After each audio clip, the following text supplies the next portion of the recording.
efeitos profundos da paixão podem ser constatados no semblante de quem deixa o prazer da relação transformar-se em fator determinante, confundindo razão e sentimento, misturando alegria e sofrimento e apostando na luz da grande chama. Abre mão de parentes e amigos, enfrentando obstáculos e perigos para deitar-se nos braços de quem ama.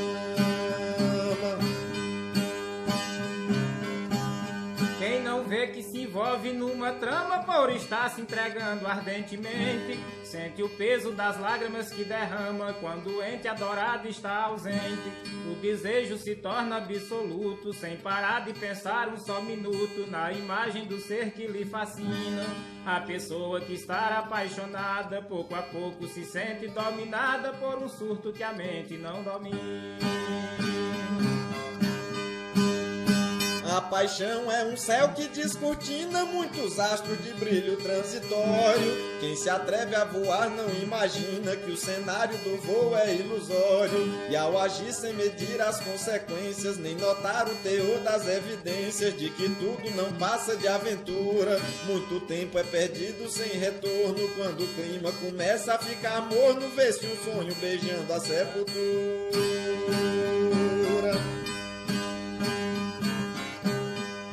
Calor da viril temperatura, muitos corpos se queimam sem querer, sem remédio que saia a queimadura, não há médico que possa socorrer. A ardência povoa o peito inerte, a lembrança dos beijos se converte a um quadro repleto de aflições, contrastando tristeza e regozijo, e o silêncio é o único esconderijo que acoberto pesado as frustrações.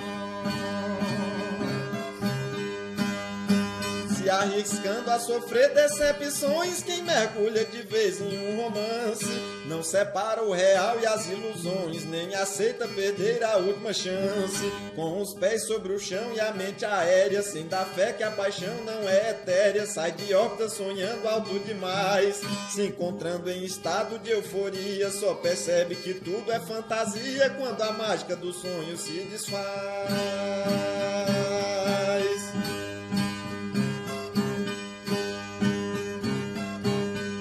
Requinte de toques corporais, os hormônios ativos se nivelam. No diálogo entre as partes principais, os segredos mais íntimos se revelam, combinando palavras e carícias, repetindo promessas fictícias, das quais muitas jamais serão cumpridas.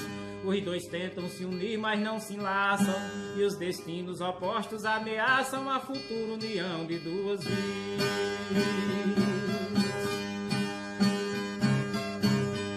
O encontro de almas parecidas tem a bênção dos anjos do Senhor, quando as duas estão embevecidas pelo néctar perene do amor.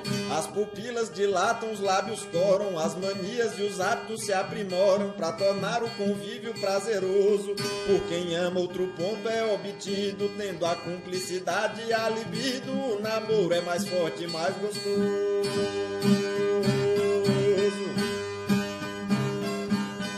Sob o foco de um astro luminoso, a história do mundo se completa, envolvida em um véu misterioso, o porvir dos humanos se projeta. Um enigma genético foi composto na beleza do ser do sexo oposto, para que o ciclo vital se perpetue, que o romance é a causa dos viventes e a paixão e o amor ingredientes para que a vida na terra continue.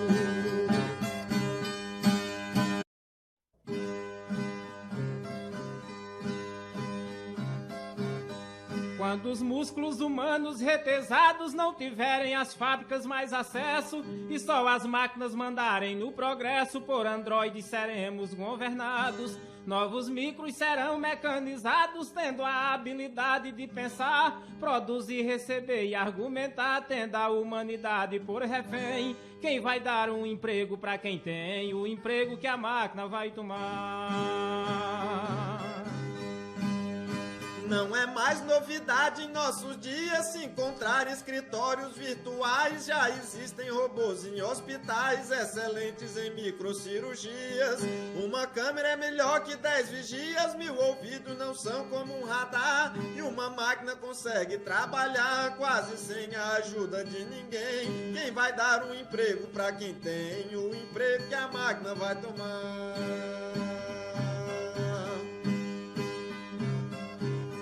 Com a evolução tecnológica se perdeu muito mais que se ganhou, quando a humanidade projetou um sistema cruel que não tem lógica. No trabalho essa crise é antológica e sem motivos pra não se amargurar. Muita gente se obriga a se privar do direito vital de viver bem. Quem vai dar um emprego pra quem tem o emprego que a máquina vai tomar?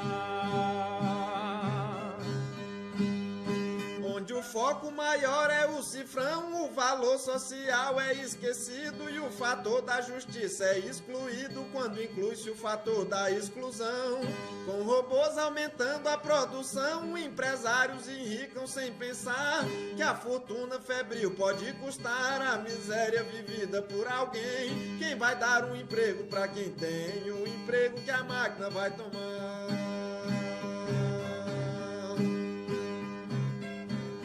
Há pressões pra fazer com que não sobrem os que brigam com sede de justiça, e a indústria da síndrome da preguiça faz com que os transtornos se redobrem.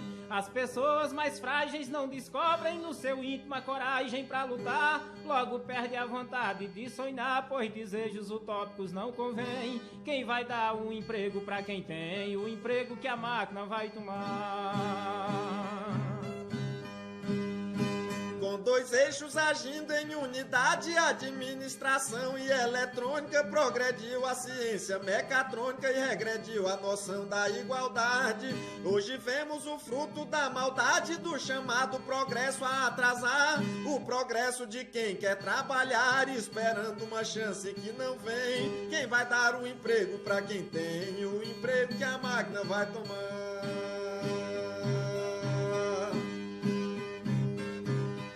Onde os chips e placas se colocam, o espaço dos homens é tomado, e antes mesmo de terem respirado, muitos sonhos ingênuos se sufocam. No vulcão de ideias que se chocam, labaredas não param de queimar, e a pergunta ecoando sem cessar dos martírios do povo está quem? Quem vai dar um emprego pra quem tem o emprego que a máquina vai tomar? Qual será o destino das nações isoladas do eixo dominante? Quem serão o mandado e o mandante no croquis das futuras gerações? Que será das enormes multidões que não têm condição de optar entre as regras da sorte e do azar, bestas feras ou anjos do além? Quem vai dar um emprego pra quem tem o emprego que a máquina vai tomar?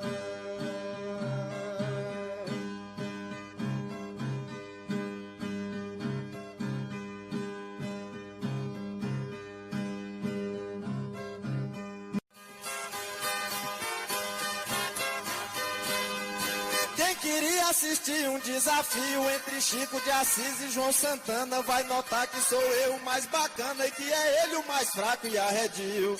Eu nas frases que digo me confio e quando esquenta o rojão ninguém me pega.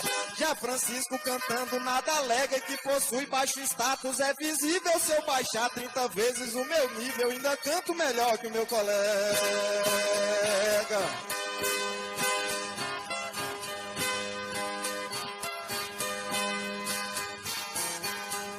Você pode ser bom numa bodega com uns 10 beberrões na sua frente, mas para o público que está aqui presente, seu estilo atrasado é muito brega, pois não fala em alfa, beta e vega, não conhece o que é filosofia. A palavra paleontologia não faz parte do seu vocabulário. Leia tudo que for dicionário para poder me vencer na cantoria.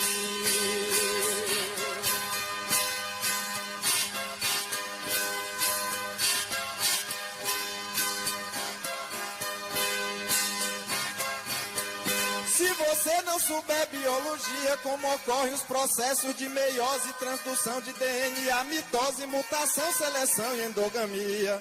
Se você não souber filosofia nas palavras de Sócrates e Platão, se você não souber que Salomão a Irão deu torrões na Galileia, se desculpe na frente da plateia e abandone de vez a profissão.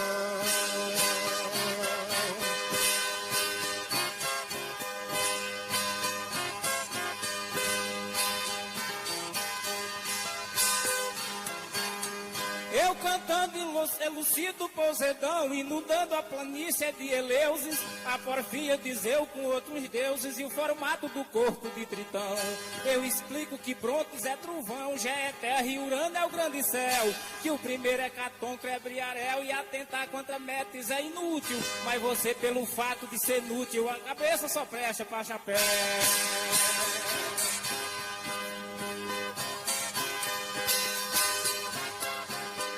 Você pode mover arranha-céu e elevar o valor da verve ao cubo, mas no pódio dos versos onde eu subo, sua mão não alcança o meu troféu.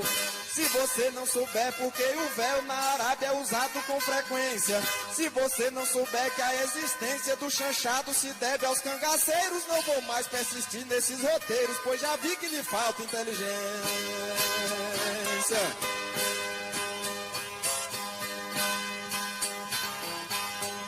O meu verso é completo de essência, cheira mais que jasmim e rosa dália, porque falo no povo da Somália de guerrilha, fulgor e resistência. Na história da nossa independência, Tiradentes por mim sempre é lembrado. Chico Mendes é imortalizado por lutar em defesa da floresta. E pra cantar essas coisas João não presta, porque é totalmente alienado.